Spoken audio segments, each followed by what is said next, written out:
Hello student, how are you today? I hope you are in a good condition, full of enthusiasm and ready to learn together. On this occasion, we will take part a different learning experience through a virtual tour of the Siak Sri Indrapura Palace, one of the most valuable Malay historical and cultural heritage in Riau province. Through this video, you will not only see the beauty of a historic building, but also learn how to describe a place in detail and clearly through descriptive text, while thus simultaneously fostering our love for regional culture as part of cultural literacy. Before we begin to learn, let us pray. Bismillahirrahmanirrahim. Allahumma inni as'aluka ilman nafi'an wa rizqan thayyiban wa amalan mutaqabbala. Rabbi zidni ilman warzuqni fahman. May the learning that we are following go smoothly, the knowledge we gain is beneficial, and further enrich our knowledge and sense of pride in the nation culture heritage. Before we get our adventure to Siak Palace, let's try to remember. Have you ever written or described a place you have visited, such as a museum, an old building, a school, or whatever tourist spots, in clear, detailed words? When we describe the building's color, shape, atmosphere, and function, we are actually using descriptive text. Descriptive texts help a reader or listener feel as if they can see, feel, and imagine the object we are describing. In this lesson, Siak Palace will be the object we describe together, not only as a beautiful physical building, but also as a cultural heritage rich in historical value and the identity of the Malay people. Through this activity, we will learn cultural literacy, the ability to understand, appreciate, and preserve national culture through language and writing. Therefore, during the video tour, please pay close to every detail you see, from the building shapes, color, ornamentation to the function of each room, because all of this will be important material for you to understand descriptive text and cultural literacy. This is a brief history of the Asraya Al-Hashimiyah Palace. Construction of the palace began in 1889 and was completed in 1893 during the reign of Sultan Sharif Hashim. The palace construction was carried out as a manifestation of the greatness of the Siak Sultanate, which at that time was in its heyday. Sultan Sharif Hashim was the 11th Sultan of Siak who initiated and directly led the construction of the Siak Palace as the center of royal activities. This palace not only serves as a residence for the Sultan and his family, but also as a center of government and a place for important decisions of the Sultanate. Architecturally, the Siak Palace has unique characteristics because it combines Malay style as a local identity, Arabic influence reflecting Islamic values, and European touch visible in the building forms and interior. This combination of various styles shows the Siak Sultanate open to external influence without losing Malay cultural identity. When we enter the Siak Sri Indrapura Palace, our attention is immediately drawn to the sturdy main staircase and majestic gate. It is a symbol of respect before entering the Sultanate's power. At the top of the stair, palace guard dressed in a traditional Malay attire greet us warmly, reflecting the politeness of the Siak people. The palace is not only simply a historic building, but also a symbol of the glory and cultural identity of the Siak Malays, who uphold Islamic values. Visitors are expected to dress neatly and politely, as cultural heritage is evident in tradition, attitudes, and the collection of royal relics. During the Sultan's era, the antechamber served as a transitional area for guests before being directed according to the custom and the status. Before entering the main rooms of the Siak Palace, let's explore each corridor on the first floor of the Siak Sri Indrapura Palace. It is the corridor on the first floor of the Siak Sri Indrapura Palace. This corridor displays a row of photographs of the Sultan family and his consort, documenting official moments and daily palace life. There are also original royal documents such as official letter, administrative record, and palace regulation, which provide a glimpse into the governance of the Siak Sultanate. The corridors are also filled with historical artifacts, including traditional furniture, vases, and antique ceramic, reflecting the elegant life of the palace. Unique collections such as the emphasis of the Sultan honor.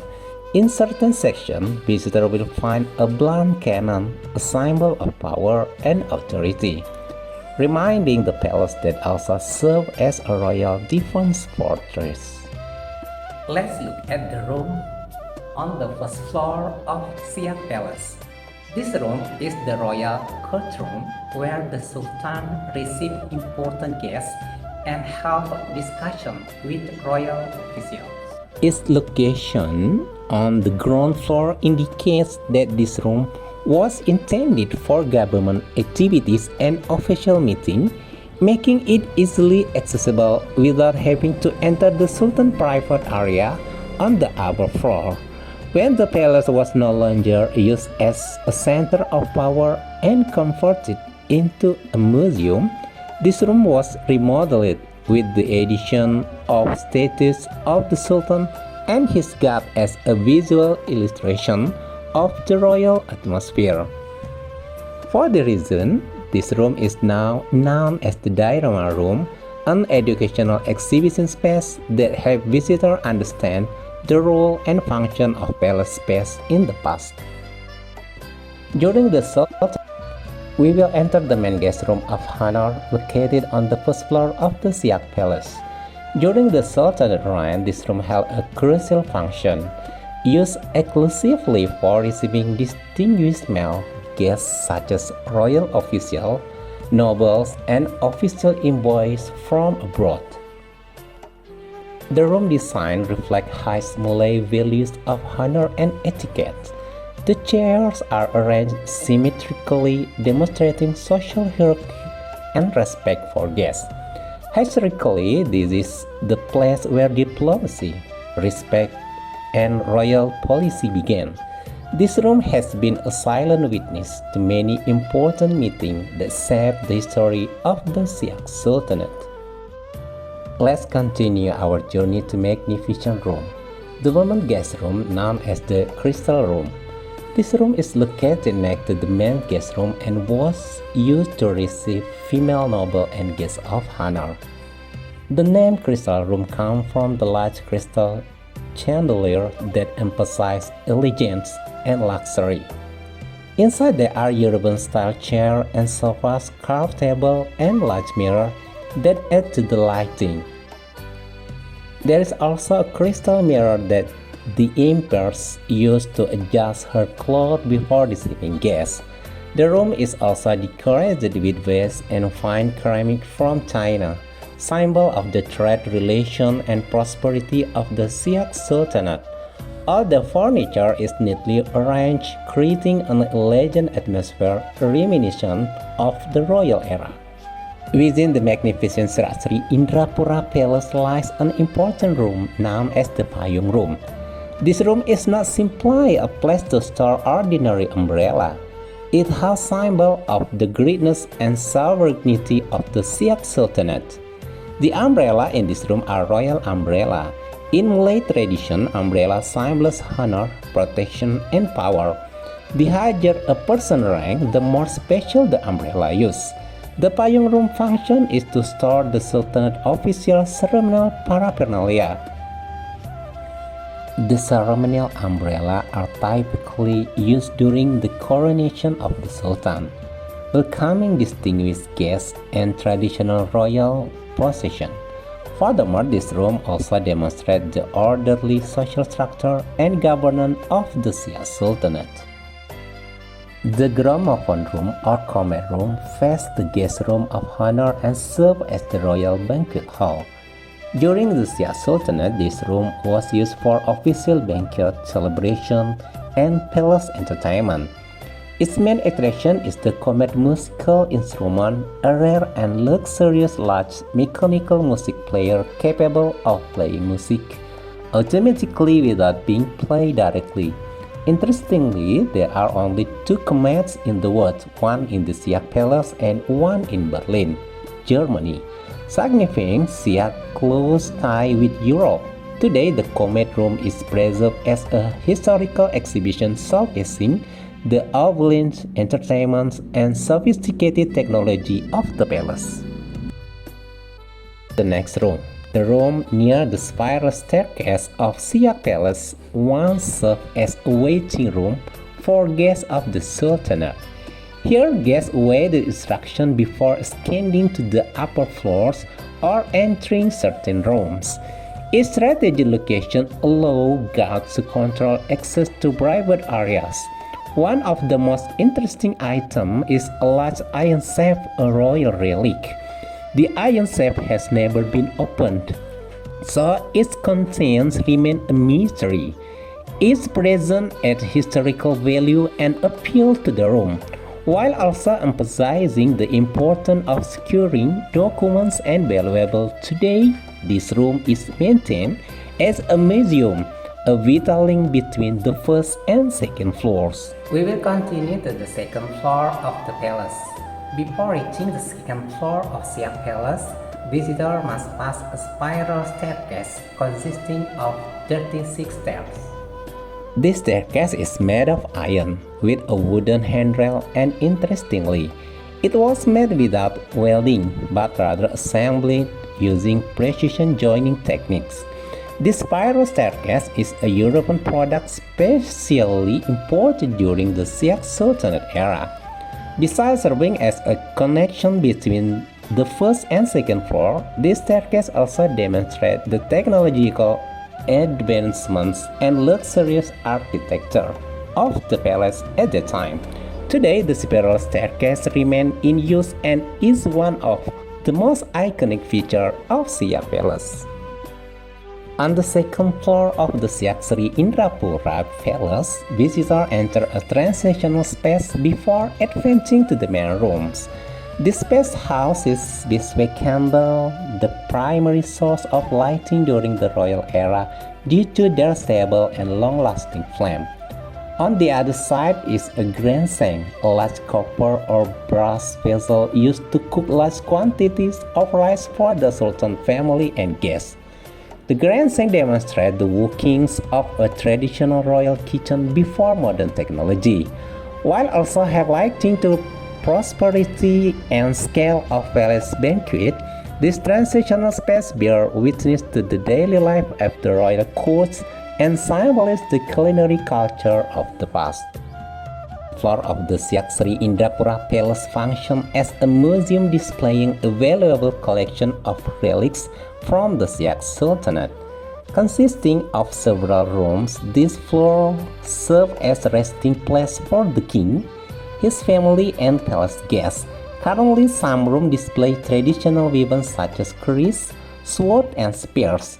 These weapons were not merely tools of defense, but symbols of royal authority and power. Another room is filled with photographs documenting the Sultan family, his council, and royal activities, from official ceremonies to daily activities.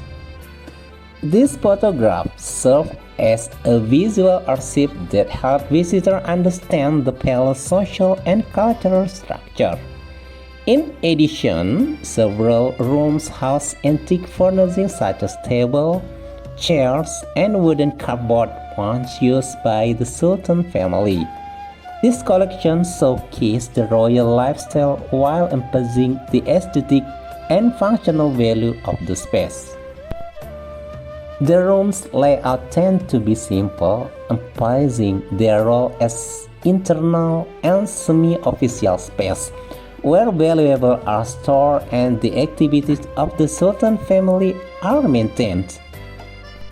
Today, the second floor serves as a living museum, presenting the atmosphere of daily royal life while showcasing authentic Malay cultural heritage. Each room bears silent witness to the journey of history, bringing visitors together with the meaningful threads of Pharaoh's life. We have journeyed from the first to the second floor of the Siak Sri Indrapura Palace. Hopefully, through the virtual tour of the Siak Palace, our students can think critically about the importance of preserving cultural heritage so that it is not lost over time.